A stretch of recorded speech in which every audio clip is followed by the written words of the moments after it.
Merci à tous qui avez fait le déplacement de Ouagadougou pour nous soutenir, nous honorer et nous accompagner dans cet événement qui n'est pas forcément heureux, mais un événement interpellateur.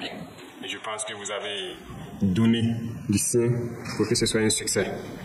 Cette université qui a été organisée n'est que la petite partie de ce que nous souhaitons voir en Afrique.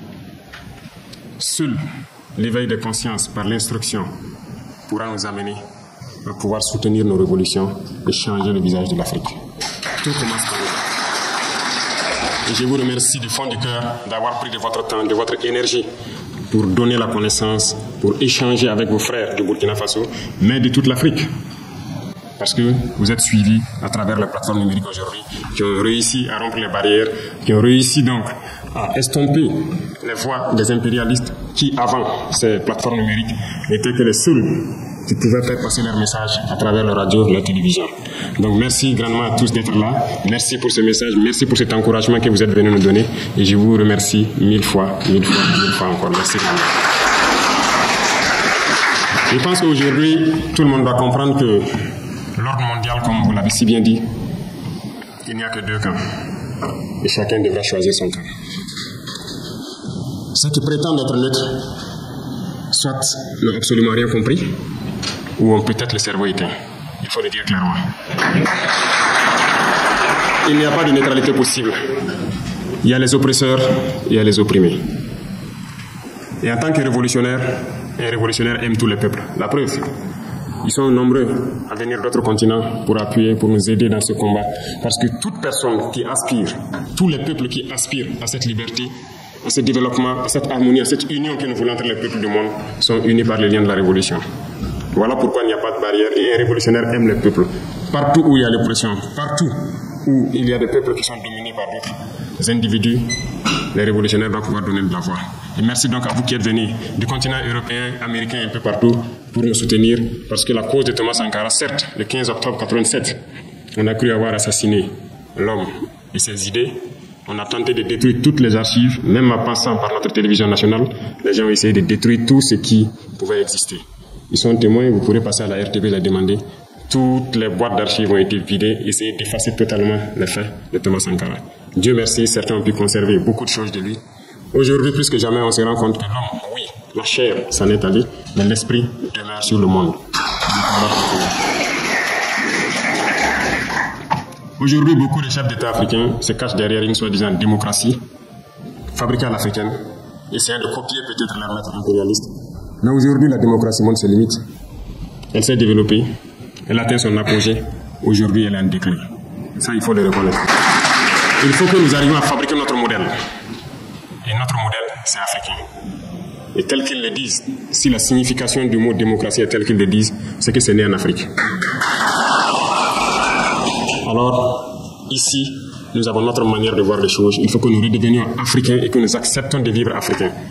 Comme disait le camarade président Thomas Sankara, c'est la seule manière de vivre libre et de vivre digne. Qui aujourd'hui plus que vous pour passer ce message au monde entier? Qui aujourd'hui plus que vous pour éveiller les consciences? Comme je l'ai dit, tout commence par là.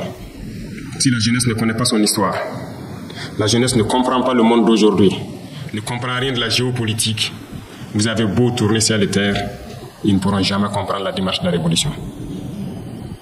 Il va de soi qu'à partir de maintenant, partout où nous sommes, que nous puissions faire passer le message de notre histoire, d'où nous venons, qu'est-ce que nous faisons aujourd'hui, pourquoi le monde est ainsi fait, pour que les gens puissent comprendre, emboîter le train de la révolution et qu'on puisse avancer vers un développement harmonieux, vers une union africaine réelle. Car cette union africaine qu'on dit aujourd'hui de façade, on ne la sent pas. Il n'y a pas d'union. Le continent est déchiré par des guerres. Tout cela par la manipulation des impérialistes. Ils ne veulent que nous voir déchirer, nous entretuer pendant qu'on pille nos richesses. Mais il faut que le message passe. Il faut conscientiser. Il ne faut jamais s'arrêter de parler. Certains diront que beaucoup d'entre vous peut-être parlent beaucoup. Moi j'ai été longtemps accusé de ça, mais il faut toujours parler. J'ai rencontré une fois le président vénézuélien. Il me disait, le père de la révolution, chaque jour, il parlait à la radio. Et lui-même, qui était son fidèle, se demandait, mais pourquoi tous les jours il parlait? Et Chavez l'a dit, il faut toujours parler.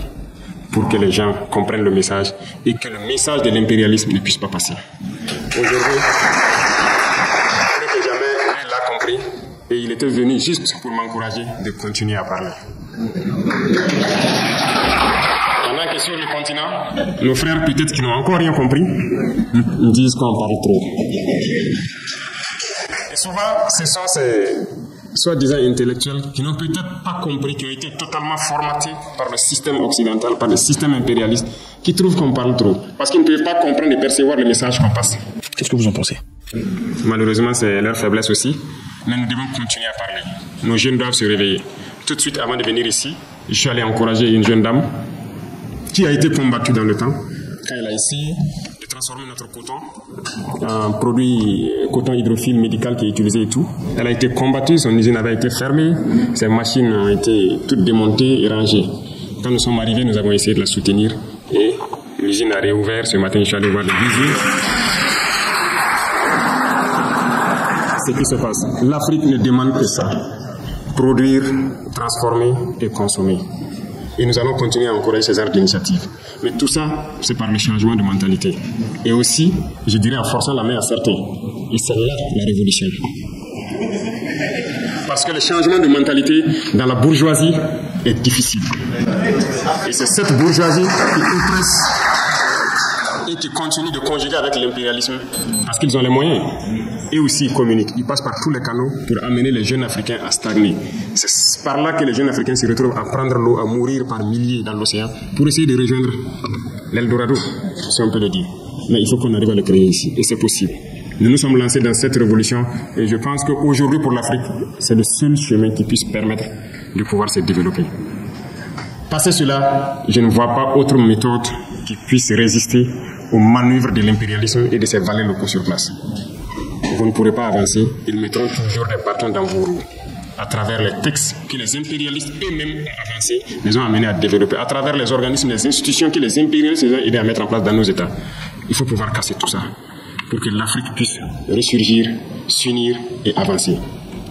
Les guerres nous ont trop déchirés. Parler de guerre, parler, essayer de toucher leur cœur.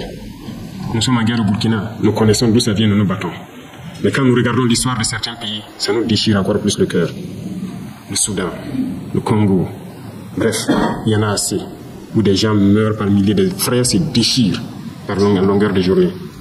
Ici, ce sont des individus manipulés par l'impérialisme qui sont assis de l'autre côté, qui les envoient un peu d'argent, des carburants, des armes, des munitions, et ils tuent leurs frères. Ils gambadent à travers les campagnes, tués, sans même savoir pourquoi ils le font. Mais tout ça, c'est parce que les cerveaux sont encore éteints. Il faut que vous puissiez rallumer le cerveau de beaucoup d'Africains pour qu'on puisse se réveiller. Et c'est sérieux. Et c'est à travers la communication que vous faites. Vous le faites déjà très bien. Et moi, je vous encourage à pouvoir continuer cette rencontre. Nous avons créé l'Institut des peuples noirs. Nous sommes en train donc d'opérationnaliser et j'espère que tout un chacun participera en présentiel ou en visioconférence à continuer à éduquer notre jeunesse pour qu'elle prenne ses responsabilités, pour qu'elle comprenne le monde et que l'Afrique puisse se réveiller enfin et qu'on puisse s'unir et vivre dignement et librement. Et comme je l'ai dit encore, un révolutionnaire, il aime tous les peuples. Ce sont les politiques qui font souvent qu'on peut confondre les peuples. Mais les politiques ne doivent pas diviser les peuples.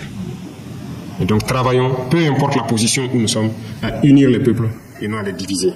Mais il faut que nous amenions d'une manière ou d'une autre les politiques à changer leur approche en Afrique. Et là aussi, nous allons continuer à parler, quitte à ce que ce ne soit pas diplomatique, mais nous allons le faire. Enfin, je vous remercie beaucoup. Nous pourrons passer toute l'année à parler, nous n'allons pas finir. Mais il y a tellement de sujets, tellement de champs à labourer qu'il faut commencer. Et il faut bien commencer par une partie. Donc je vous encourage à commencer maintenant le labour. Et s'il plaît à Dieu, je suis persuadé que nous allons réussir à changer les choses en Afrique et que l'Union africaine soit une réalité. Bon courage à tous. Je prie Dieu que vous retournez tous sains et saufs dans vos pays respectifs, dans vos foyers respectifs. Que Dieu vous bénisse, qu'il vous protège et que nous nous retrouvions encore.